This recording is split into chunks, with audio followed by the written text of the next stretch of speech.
Underground dialogue. We gon' tell the truth. We ain't scared like a lot of y'all. Matters who they are. Do we bow? No, not at all. Dropping bombs on this wicked world, so it gotta fall. Underground dialogue. We gon' tell the truth. We ain't scared like a lot of y'all. Matters who they are. Do we bow? No, not at all. Dropping bombs on this wicked world, so it gotta fall. From the industry to the Oval Office, we expose the darkest motives of them all and disclose what the protocol is. Thinking and moving logical, stopping every maneuver possible, and apologizing for truth is not optional. We gon' help you with what you go through, reshape and mold you, and sweep over them weak lies they told you.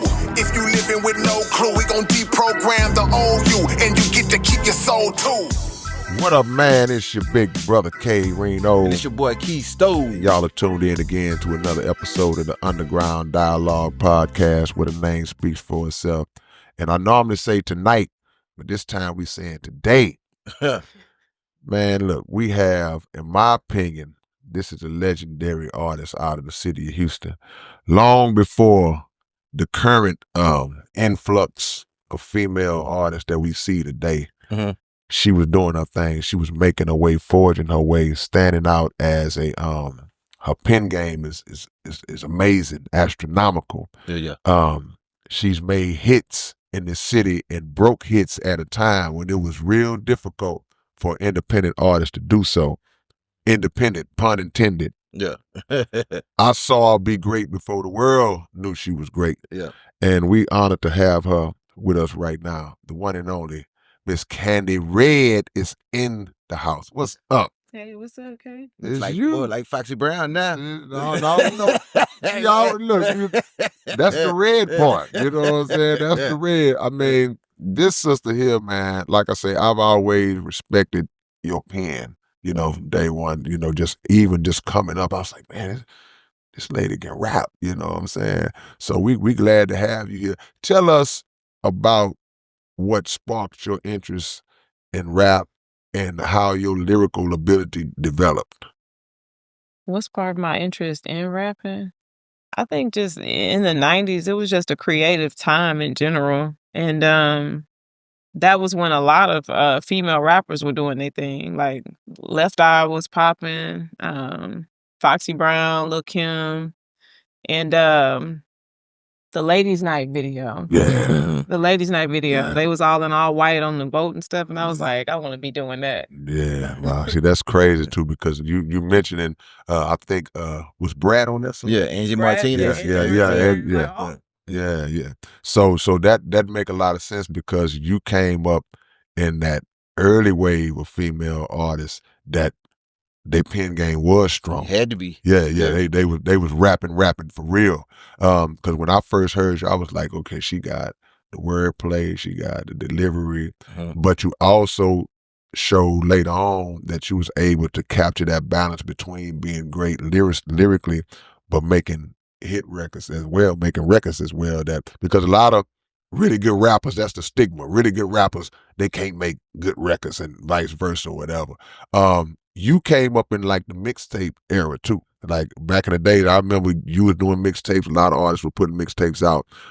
It was kind of both. So it's like, even when like Ladies Night and all that was out, like I was in like the 3rd grade. Yeah. So it's like, I caught like both, like I was right in the middle of both of those eras. Yeah. So it's like I was part of the era that like the tail end of the ones that sold mixtapes, but then it's like that new era where everybody had USBs and stuff like that. So Yeah. it's a little bit of both. You think you benefited from being like, I guess a hybrid of that, where you came in from that side and that side? Because some people like, I run into rappers now, they was born in 2002.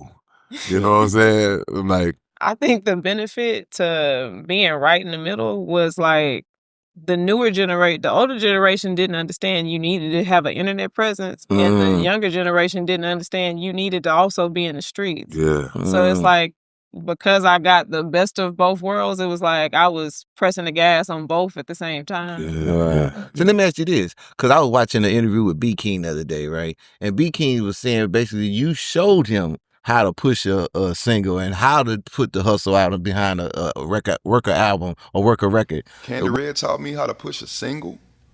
You know what I'm saying? I watched her on, this was 2008.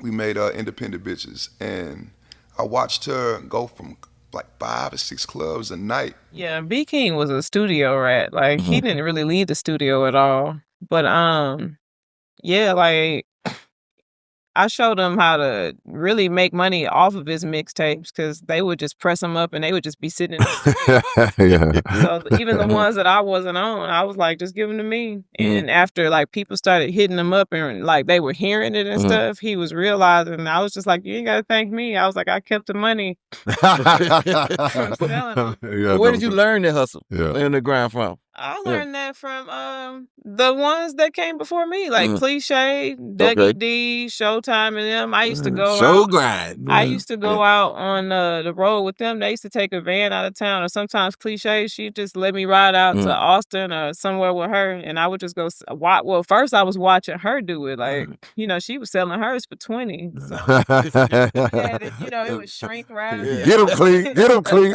Yeah. Yeah, she was out there killing it. Yeah. But I had my little $5 mixtape. But after I seen her selling for 20, I was like, I'm going for 10. Let me raise my prices up. Yeah. They know my word. Yeah. I learned from them. Yeah. And Dopey, Yeah.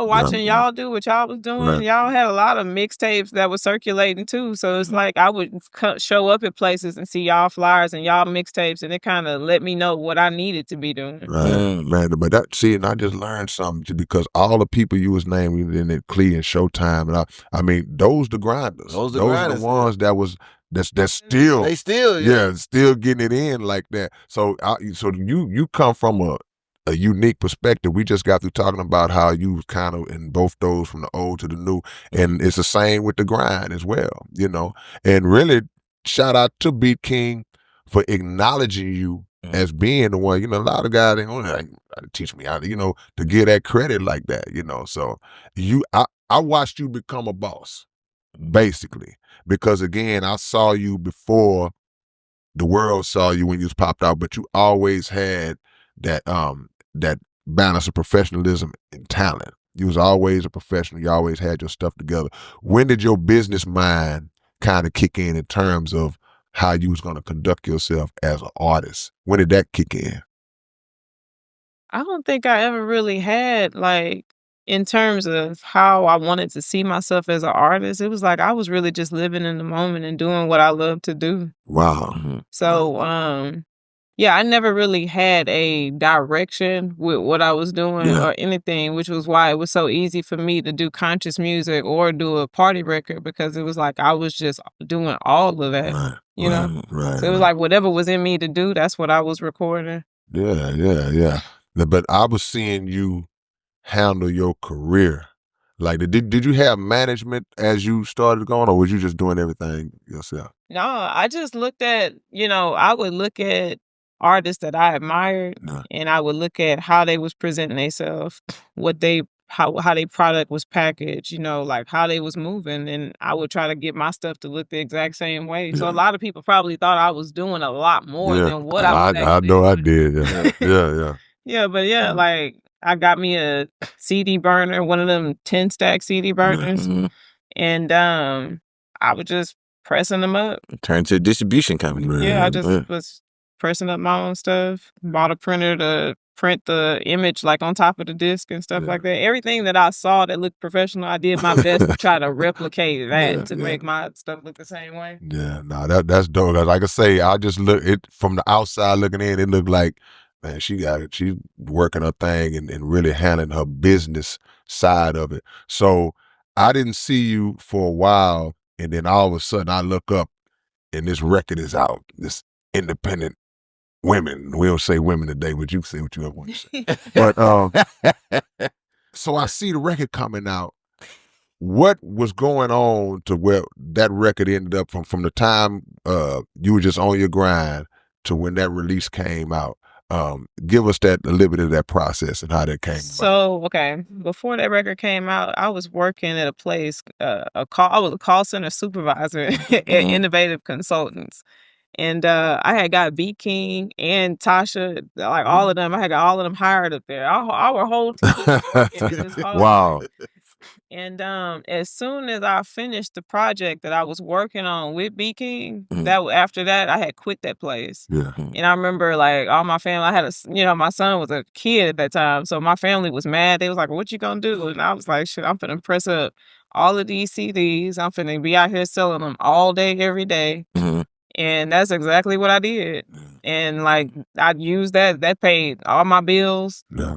And I just kept doing that. And if I flooded an area, I just go find somewhere else. And then like after I did the same thing with the club. So we pressed up just the single, Yeah. like, cause I did a listening party, and then I started realizing like the song I least liked on the whole project. They always was like the that. one- Always Yeah. like that. Was Yeah. the one that was for the club. So I went around to every single last club DJ, like Monday through Sunday, just hitting up 3, 4, 5 clubs a night, even the after hours in the strip clubs. Right. I would literally get up 7 a.m. and then don't get home till like 4 or 5 o'clock in the morning. Man, that's grind right there.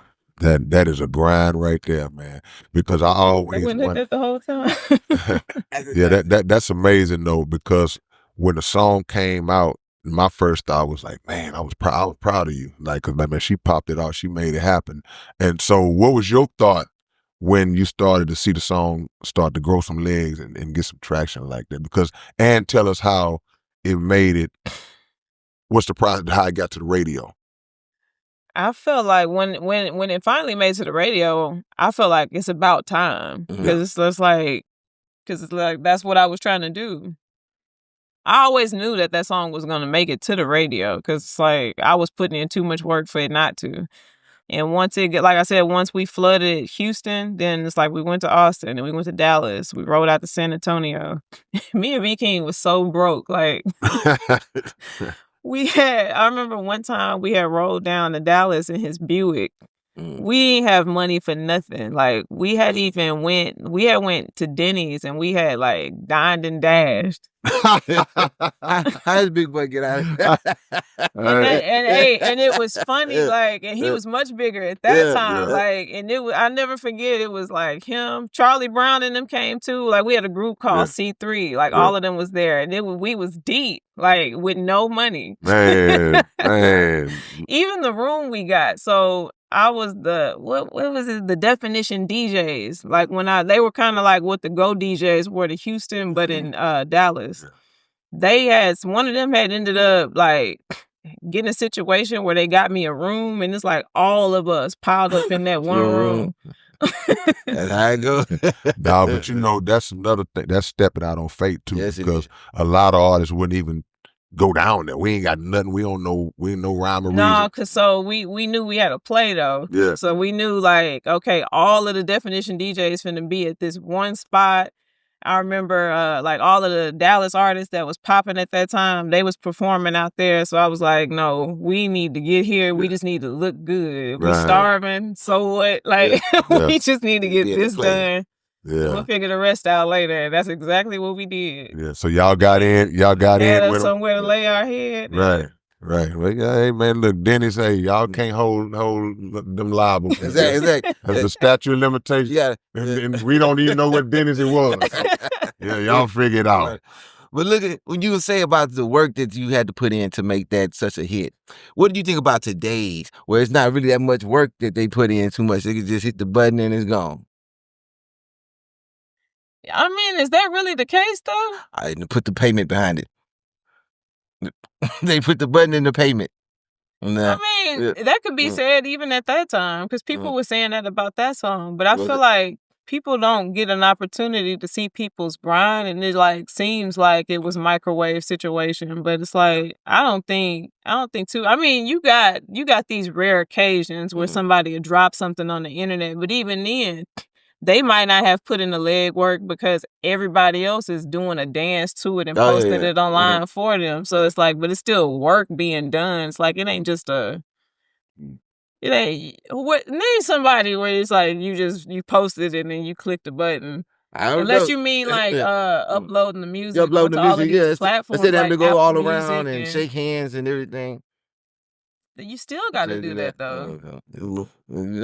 That's an interesting perspective. But I mean, that's what I was saying about the younger generation, though. It's like the artists that are winning, they're doing both of these things. It's on the internet, and people are seeing it in their face. And I That's guess what make it more real to somebody anyway. It's like if I'm looking at that right there, but then I also step outside and I'm seeing them like they promote it in the club, and it's like and it's on billboards or whatever. It's like it got to be everywhere. Gotcha. And I guess the process is different and more of a work smarter, not harder type of mentality for some people, because, you know, I know from us coming up, even you, because like I said, you was that to like a hybrid, but getting out there, just like the story you told, boots on the ground, hands on, before that was even success. You see what I'm saying? Like to be in people's face and you trying to actually build and create it. But yeah, we don't knock nobody because some song blew up off TikTok. It turned into a dance or challenge. One excerpt of it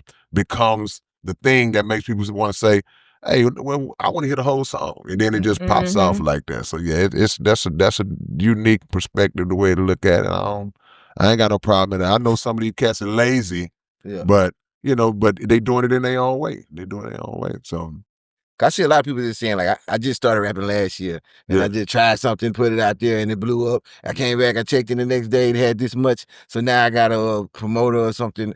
And I just don't see that they like this today, like they doing as much legwork as I'm hearing that you was saying, that y'all was going just here, and there.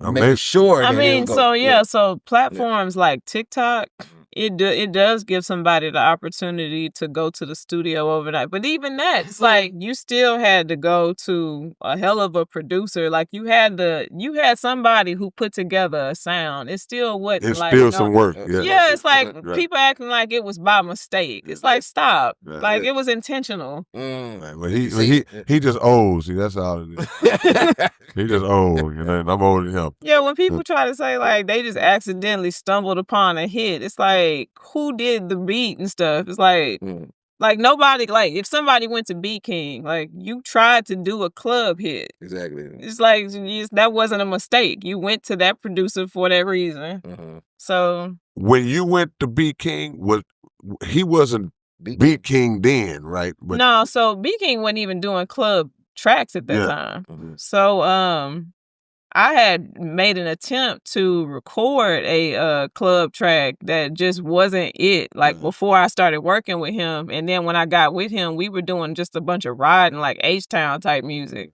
So because I had a lot of ties at the clubs and connects with DJs, we gave that another attempt. And he when he produced Independent Bitches, it can I say that? Yeah, okay. Read what they say on the thing. It's underground. Okay, you can say underground women.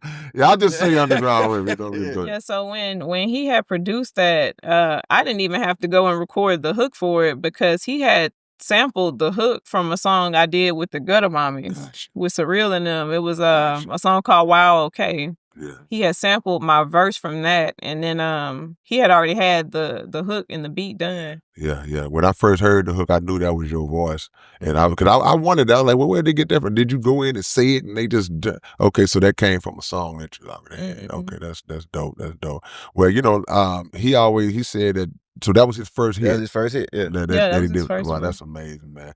So once it starts taking off, do you start to feel like, you said it's about time for the radio, but as far as the success of the song, was you feeling like, okay, it's happening? Or was it like, yeah, let's go, it's happening, this is what I expected? I felt like it's about to. A lot of people were saying that I was arrogant and I should have been more appreciative, but I'm like, appreciative of what? Yeah. I put in this work to get here. This was the expectation.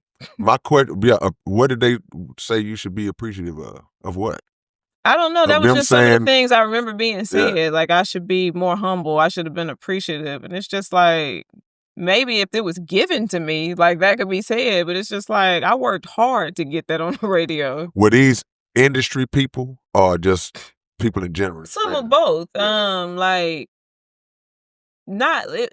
Not industry people, more like, you know, people in the Houston industry before you get in the game type thing, and just like close family. Yeah. Oh, family was hitting you with it. Yeah, because sometimes the people that say that, they either are not experiencing that kind of success you experience or they never have. So if you tell me I should be appreciative of something, and it's not warranted for you to say that, then I got to look at the place you coming from to actually tell me that. These are the same people that was mad that I quit the job. Right. So it's like, they ain't gonna understand. Right. Like, I love them, but it's like their opinion had no matter in the situation. Well, sometimes the people closer to you are the last ones to really believe in your vision.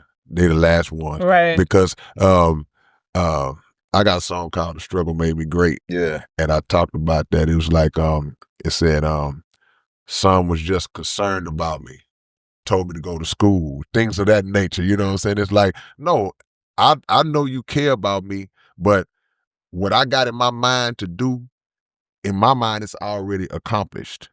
So you don't see it. And I understand that you don't see it because you're not walking through it. And we kind of have been more indoctrinated into the traditional, get a job, get something secure, get on at the post office or whatever it is. Benefits. You got a good job. Get them benefits. But it's like, nah, but happiness is not always in those types of situations. Happiness is in doing what you want to do and fulfilled in doing. So so even that, because usually what happens is they come around later and once you pop off, right, girl, I knew you could do it. Right. Yeah. So they were still kind of everybody, that's my daughter. Yeah. That's my baby boy. Yeah. Right. Yeah. So even after before that, I was she was telling everybody I was hanging out at the clubs and wasting my time partying. It's just like I'm servicing the record to the DJs. Right. I'm telling you how I was at the club all the time. It was just like, but it was only for that single. Prior to that, I was never hanging out at the club. Right. No, it was all business. It was all business. And then the fruit came about, and they got a chance to see it. So now you're doing shows and traveling and doing that type of thing. What you still doing everything yourself? No management at that point? Even no, once the so record came after out? the closer it got to hitting the radio, I started getting involved. I got involved with some terrible people. That's probably still out here getting over on other people. Money Mark and I don't even know how I got it. Nigga name was Toe Jam. Money Mark and Toe Jam. Okay. And honestly, it's like I really didn't have any intentions on signing anything with them, but I told them I was, and they ended up giving me some money. But so after that, he tried to get his lick back because I had already spent the money, so it wasn't no getting it back, and I still hadn't signed the contract. They went through Salim unauthorized, and they went through him, and they told him that I had already signed the paperwork with them, but I didn't, and they forged my signature on it and got the budget from unauthorized, and I already had the money. Gotcha.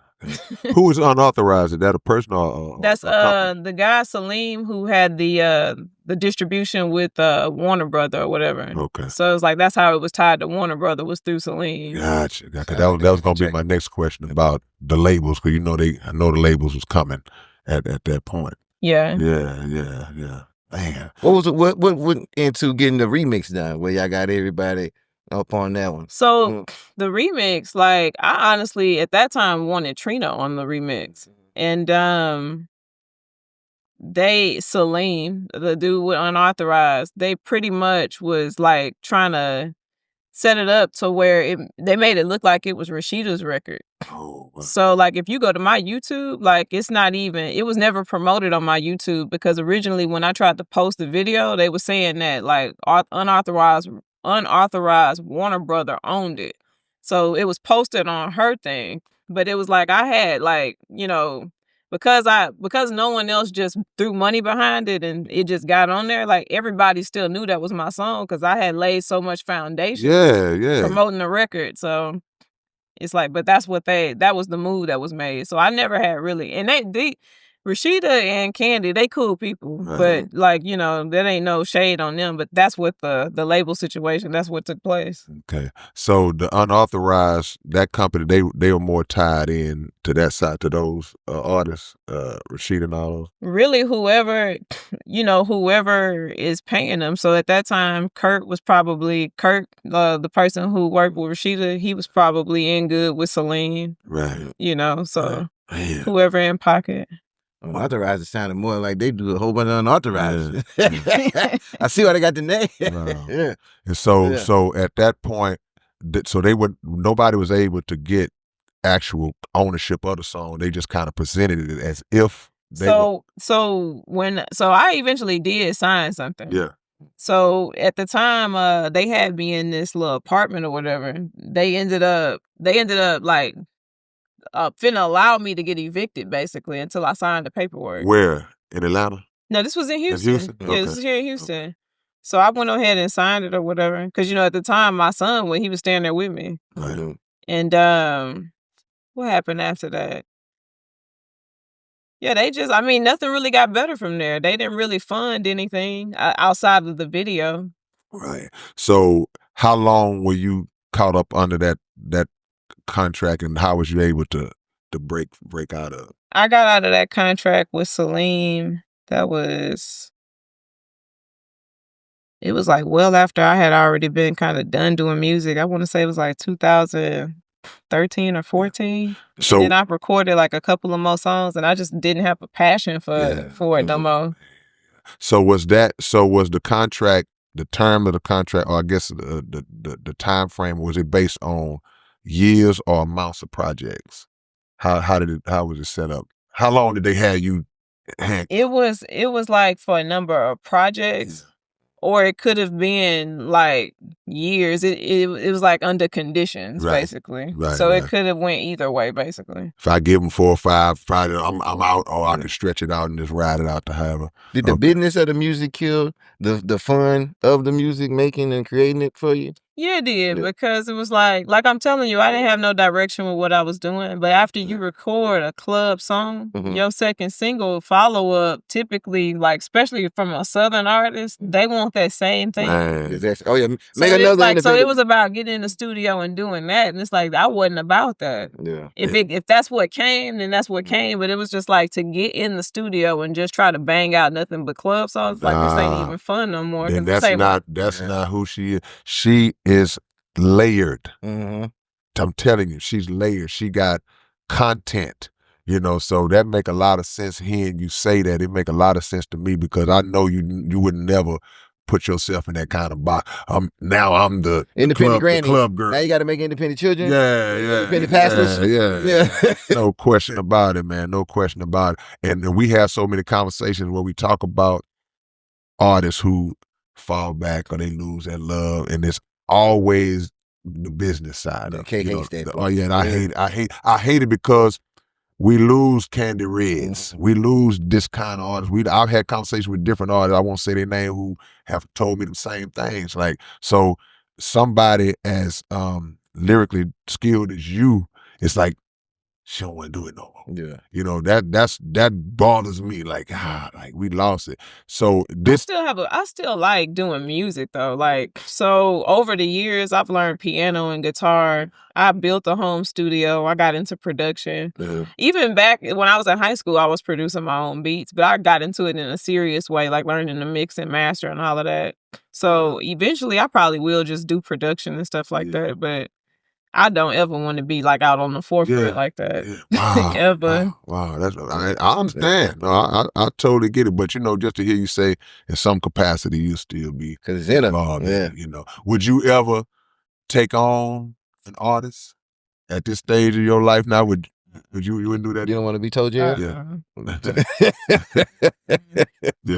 Get this. I've worked with some artists. Like, I can't do it. Yeah. I can't, it's not for me. Yeah. So you got a taste of it by working with those others. So it was like. And just artists that I worked with, even when I was doing my own music, it was artists around me that I was trying to help and stuff. Yeah. And it's just like, do they not listen? Or do they have that mentality like I'm already somebody when I'm really not? A combination of a lot of those things and other things. Like, it's just, that's not for me. Right. Lifestyles and stuff like that. Because I would assume that if you was to take an interest in an artist and they would know your history, they would know what you've done, it should make them, okay, well, this ain't somebody just coming in trying to tip. This is somebody who actually done walk down those roads. But sometimes They don't care about that. Yeah, now the ones like around my time, like like Young Problems, Chico. We just had Justo in here. We was listening to the people who did it before. Right. Anybody who had did anything out here, whether it was minor or major, I was taking all of their advice. Because even if they tell you the wrong thing to do, you still learn what not to do. Right. And you always were like, she was a sponge, always soaking up the information to try to get better on all areas of it, not just the artistic side and all that. So like Keisto was saying, we had Justo in here a couple of weeks ago, and like I said, your name comes up periodically when we bring people in or we see people on the internet. And like I said, I like to see it because I feel like I saw your ascension to it. Chico and them Young Props. So before I started promoting independent chicks, Chico and Justo and them, so you asked about how I learned to get in the clubs with it. So before, I was only in the streets doing what Cliche and all of them taught me, like just selling mixtapes and stuff. But the club when I started to promote independent, they're the ones who had put me up on that. Like where to go, what was going on, and they introduced me to DJ Chill Neal. And he mentioned him. Chill Neal was the man. Like at that time he had what was the name of that spot? It was a Sunday spot, La Boom. And this place was packed wall to wall, and this place was huge. I ain't even know Chill Neal like that. And like he played it, he let me perform. That was like my first time performing in front of a crowd that was even that big. Wow. Unbelievable. Unbelievable, man. That's dope, man. Like I say, you have from an industry standpoint, you pioneered in a lot of ways as being one of the artists, in particular female artists. I don't even like to separate, but the reality is that, because I know it's harder for a female artist to make her way in this game, but to just break into this thing. That's what they be saying, but I honestly always felt like that's what made it easier for me. Well, I say harder because of the fact that the audience, not necessarily, because a female can probably get into some doors and situations like that, but I know that audiences, particularly male audiences, are not always as accepting of a female, because we feel like, oh man, she can't rap. You know what I'm saying? But until you hear somebody that really can rap. But see, my biggest supporters were always women anyway. See, that's what I mean. It's like the males are gonna kind of look at it like, but what I was saying, your pen game, to anybody that come across you, they would have had to respect it, in my opinion, because I'm like, I don't just listen. It wasn't just the regular stuff. It wasn't just blah blah. Whatever. It's like, she got some metaphors. She got some wordplay in whatever subject matter. She's saying something, and she clever with it. It could be direct, but it's clever at the same time. So that's why I say it's more hard in my eyes, because we tend to critique women a little harder. We live rough on women, and for whatever reason, But I mean, if you disagree, but I'm just saying that's just how I always looked at it. You feel like women are critiqued harder? Here we go. Absolutely. Absolutely, because again, if you look at how the industry is today, and it's just my opinion, if you look at how the industry is today, and you got a lot of the over-sexualized stuff that's out there, a lot of guys are not going to buy that. They'll listen to it. They'll look at the video. We're going to say, look at us. We'll watch the performances. But as far as going to spend money, even in the streaming era, the men are not going to buy that. But I know back in the days, we would buy Lady in Rage. We'll buy Light, Latifah. We bought those albums because a lot of the guys respected the lyrical ability. Yeah, I got you. Yeah, I bought the Brat. Brat. We buy that. So, but I've never jumped in a car with any one of my homeboys and we was banging Megan.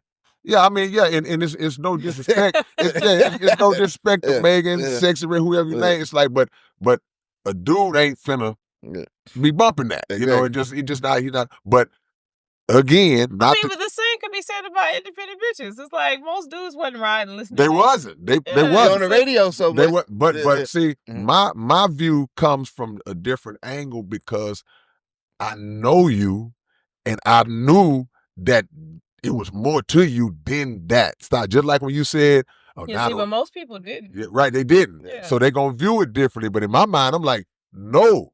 Yeah. No, she's real. This ain't just, we can make the form of a cake. It's just some icing, and then you cut it. It's nothing in there. No, that's a real cake. Yeah, You know what I'm saying? So that's what I'm saying. But I still respected the process that, somebody from here made a hit that came out and did it from the mud. Yeah. You know what I'm saying? You did it from the mud, man. I mean, that's to be respected. Man, what the crazy thing is, it's like, I feel like a lot of artists don't really make it past Houston unless they can get like a major cosign outside of Houston, because everybody in Houston be trying to drag them down before they can even get out. Yeah. Why is that though? And it's crazy, and it's always like some older people trying to run game on some kids. Yeah. Like, it's wild. Yeah. But see, because the older snakes, they know they can't manipulate the people in that peer group. So you got to catch somebody young and naive coming up, don't know. And if the older person has ever done anything of any kind of significance in the game, they utilize that to say, well, yeah, I was the one. I was working with such and such. But, oh, really? You wide-eyed? And that's how they get them, So, and I tell our people all the time, I was lucky to have my dad working with me when I was 15, 16 years old. So I was shielded from that. But a lot of artists are not. Yeah, I remember when we talked to Justo say, man, I just got fired. So shit, I need to sign this thing. Yeah, and yeah. he just signed it. Yeah, he out of necessity. Like, you know what? And then like when I tried to tell it, because I had already had the situation with Money Marking them too, but they signed before me. And when I found out like some information, I tried to tell them, and they tried to tell me I was hating. Yeah. I think oftentimes that's why people don't be wanting to say anything too. Like, yeah. Well, you remember the NWA movie? Ice Cube, Yeah, Ice Cube would try to tell him, say, man, this dude he messing over. And they were like, oh, man, and they signed. So, somebody's gonna always have a little more foresight than the rest of the pack, and everybody's situation is different as well. So I might not have needed to hurry up and sign, but you might have needed to hurry up and sign. So it's all situational. But out of the whole format of the whole time that you was doing, did you have what's one of your highlights? One of my highlights? Yeah. Like what I liked most about doing it? The whole Independent Bitches. The whole run. What was one of your highlights? So you talking about just the single? You ain't talking about whole career? You talking about just the single. Oh, just during that stretch. Like where did it take you? Like one of your biggest highlights from it? I performed at some pretty big shows, like and opened up for some pretty major artists. Like those radio shows was probably some of the most major ones. I don't know what I would consider a highlight. I really don't. I have no clue. Well, we'll give you time to marinate on that. So when the song was popping out on the radio, as that song started to kind of, I guess, wane off, every song kind of peaks and then starts to wane off. You had something in the chamber ready to give to them for the next single? Yeah.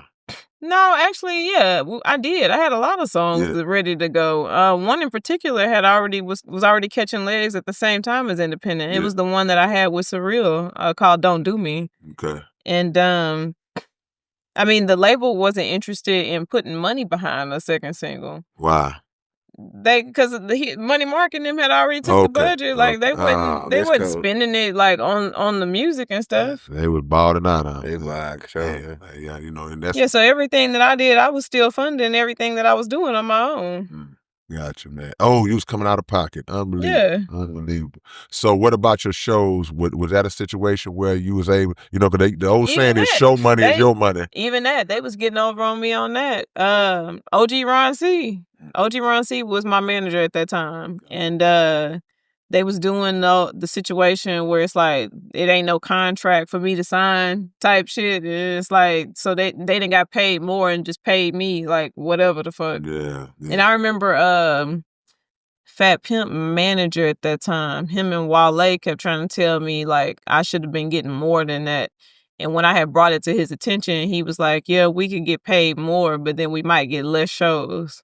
But yeah, that was going on too. Yeah, see, those kind of things, you can lose love when Yeah, your you money when your can. I money never ain't even right. brought that up to them. Yeah, They yeah. don't even know that I know that shit to this day. Yeah. Cause I never like went around saying anything bad on their name and shit. Right, But it's right. like I know, and I know for a fact because people on their team are the ones who told me. Yeah, yeah. See, and then those kind of things. And then when I asked for the contracts, like when it was time to file taxes and shit like that, like he couldn't produce none of the contracts, so it just kind of became obvious after a while. Man. So these are the years. What years when all this started to happen? You know, just a few years in, or just around when the They had singles been started? doing it. They Yeah. had been doing that. Yeah. Okay. So how long after those situations did you start to just say, "Man, I'm done. I don't want to mess with this no more." Really like around 2012 was kind of like when I told them that I wasn't gonna be doing nothing with them no more. Yeah. Yeah. And then I probably did like a few more shows here and there, recorded some music, but it's like I wasn't really taking it serious at that time. Yeah. It was fading away. That what made you just get an exit from all your social medias and stuff?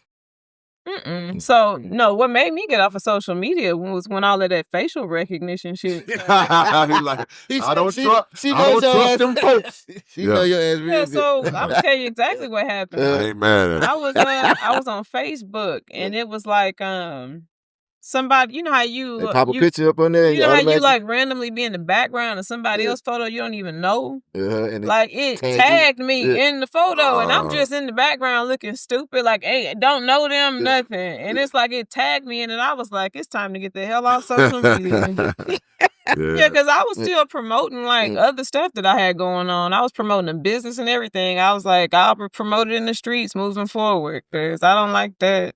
Nah, you I don't know, like that I shit. think we already in the database now. Cause I remember Facebook used to do that too a lot. My and then they pages just was stopped. verified on Facebook, was it Twitter and Instagram? I had verified accounts. I had shut all of that. Shut all of it down. Like, I don't trust y'all. Y'all got me messed up. They used to suggest like, ain't that whatchamacallit? And they had your addy already in there. I ain't mad. I ain't mad because, you know, like I say, they know everything anyway. But you don't have to voluntarily participate if you don't feel comfortable doing it. I wasn't comfortable. Yeah, right, That shit was weird. Right, no doubt about it. So he's like, I'm done with it. It's like, this ain't had nothing to do with no music. It's like, y'all got me messed up out here. Yeah, but that's deep. No, because if so, I wouldn't be back on there now. But what I did start to realize is like I got the face thing unlocking my phone and shit. You got the fingerprint on it too? Yeah, I didn't did that. Yeah, before. they got everything. Yeah, and that's what I started realizing. I'm like, ain't no hiding from this shit. Let me get back on social media. And but on the same token, it's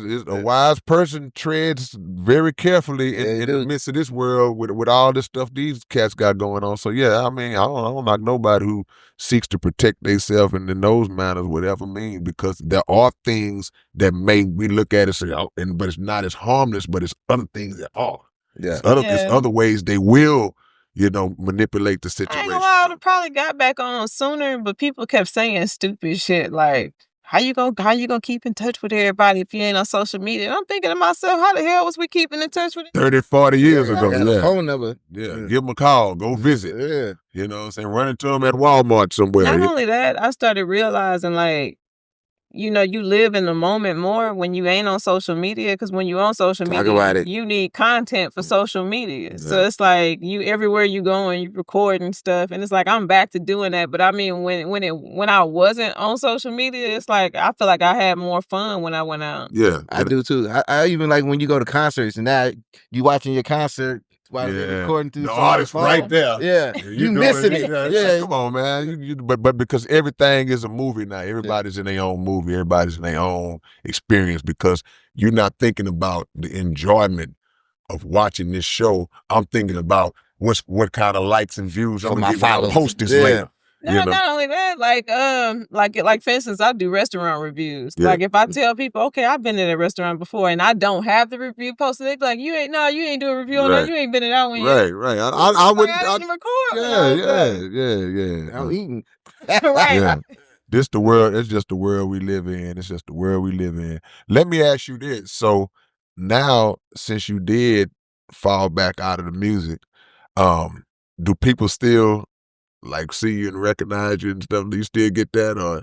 Yeah, when I go back out and do like for instance, on special occasions, like someone's birthday, if they invite me out to like a club type thing, Yeah. I'll run into people who still are part of the Yeah. nightlife and stuff, and they be Yeah. like, "Where you been? Like, come on in," and stuff Mhm. like that. Now I still enjoy that if I can get some special treatment and get in free. I know that's right. I know that's But right. the rest of that shit, Yeah. So you ain't coming out the gas station and somebody go, "Hey, Candi Redd." no, That that don't happen. don't happen. Really? Uh-uh. That's surprising, man. Yeah. I mean, not like Yeah. like it's a rare occasion, right, I but got not like All the on time. not like on a consistent Yeah, basis. That's a type blessing, thing. though. Well, no, that's what I meant. I meant just seeing that, because I just like I say, I was so proud of you. You had it going on, but I'm more proud that you removed yourself as opposed to the game pushing. Even though it kind of pushed you out because of how it treated you, but you made the choice to say, "I'm not going to do it." Nobody forced you out like that. No, they didn't. Like, really, I could have kept recording. I was in a good space to continue recording and keep putting out music, but I felt like I wasn't going to benefit from it in the way that I should have been. So it was like, I'm not fixing to give y'all like my damn music and let y'all be making all of the money off of it. Right. And it's like, I would have still made a lot just off of shows and stuff, especially with different management. But it was just like, yeah, I was just like, fuck this. So is it any chance that you might come back and do something? To record? As a recording artist, no. No chance. I can see. Kay wants you on the scene. I wouldn't mind. Like, I'm definitely gonna get into. I'm definitely gonna tap back into production because just some of the beats that I made, like they was live, and those were just some of the first ones that I made. So I'm gonna get on production, and I really enjoy playing like the keys and the guitar. So Let me ask you this. I'm messing with it now. Let's go. Would you ever ghostwrite for another artist, like a fictional artist? Now that is, and as long as it ain't never got to come out that I wrote it, absolutely. Oh, so you don't even want to? Well, yeah, that's what ghostwriting is. Yeah. Okay. That's cool. That's cool. No, that's cool. No, because I just think that I could be a real ghostwriter. You know how later on they try to like. Yeah, I was the one that. Right. Right. It's just like, nah, they'll never know I wrote it. Right. Because I'm gonna tell you what's so hard about Candi Redd, Keystone. She can ghostwrite for a dude, and his game will be up there. I'm serious. She that's how good her pen is. She could go, and I ain't heard her just in years, but I'm thinking from back then. But life happens and years happen, and so of course your base is gonna be stronger now. Just based on stuff to talk about. Most stuff to talk about. So I can see some of y'all cats who out here struggling. Y'all need to inquire and get some content. Yeah. Because people ask me about ghostwriting. I ghostwrite a lot, but people ask me about just the idea of ghostwriting, and they assume that I have an issue with it. Like, you would ghostwrite? I'm like, yeah, I ghostwrite for a lot of people. I say, but the only thing that I would have an issue is if I ghostwrite something that bragging on lyrical skills and I give it to you, because that's not who you are. Now, if you want me to write about, hey man, my dog passed away and I don't know how to relay that in the song. Oh yeah, cool, because that's who you are. That's what you're going through. What happened in the street, what happened. But don't ask me to write you no song talking about how cold of an MC you are.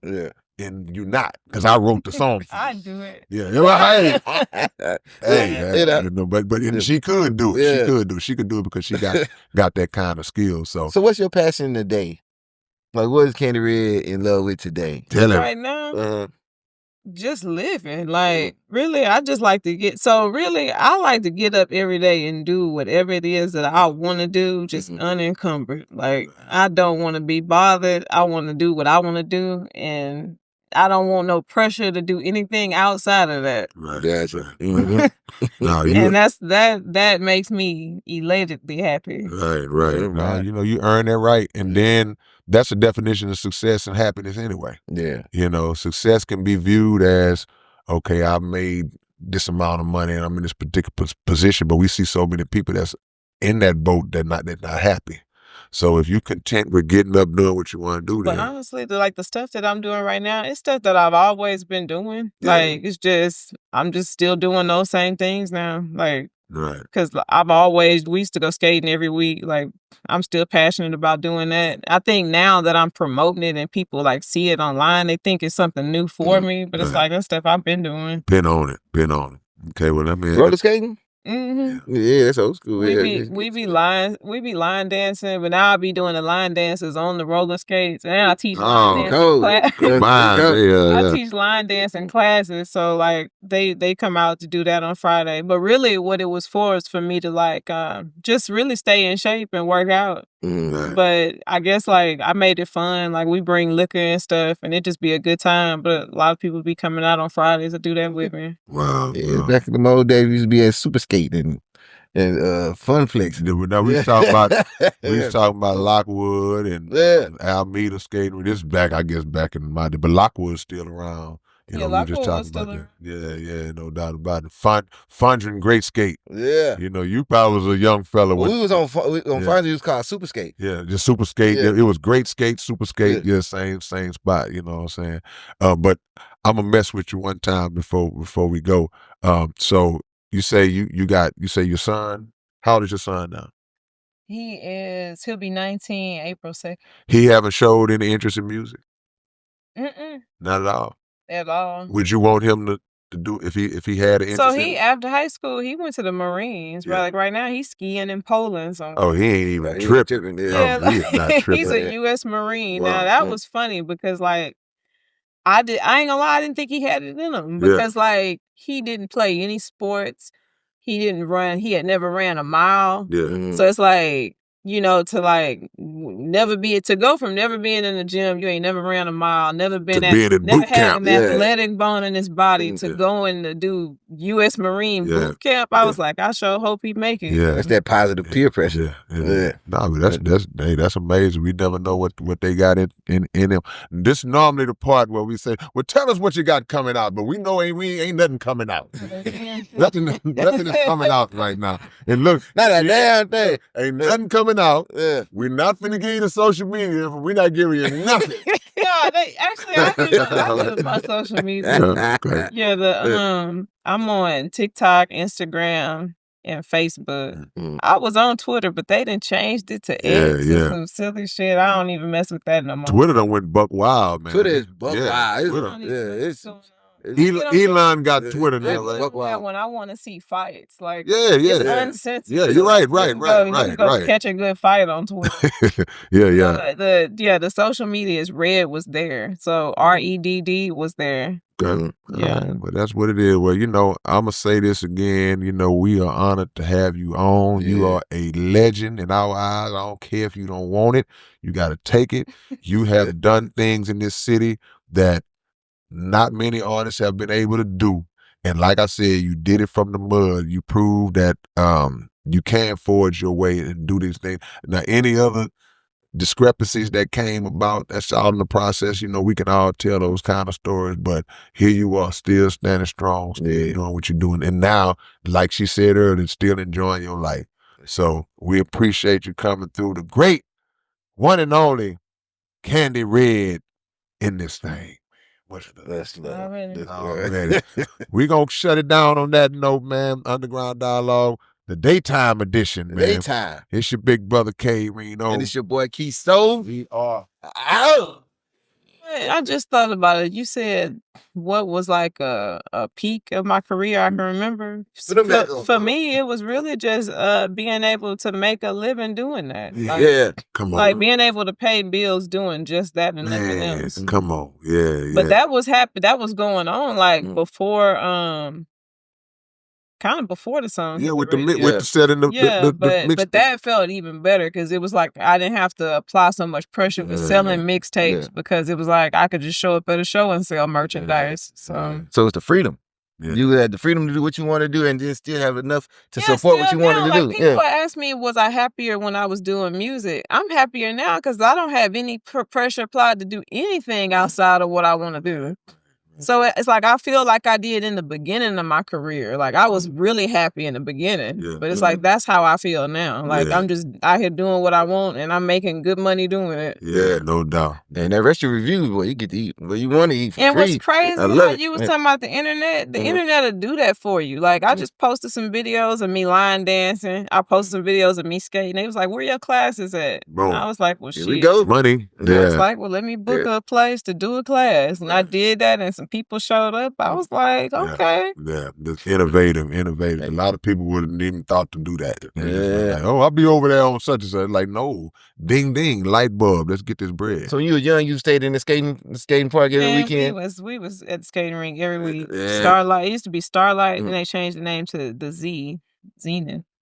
What you was raised on? Oh shit, I'm supposed to She get my cousin. from the Man, it's your SWAT. big brother K Reno. Look, man, the Underground Dialogue website is back in function. We back in motion, man. If y'all want Underground Dialogue podcast merch, whatever you need, go to undergrounddialogue.com and check us out. And always make sure that every Wednesday night, y'all are checking out the Underground Dialogue podcast right on YouTube, 9 p.m. Central Time. Yeah!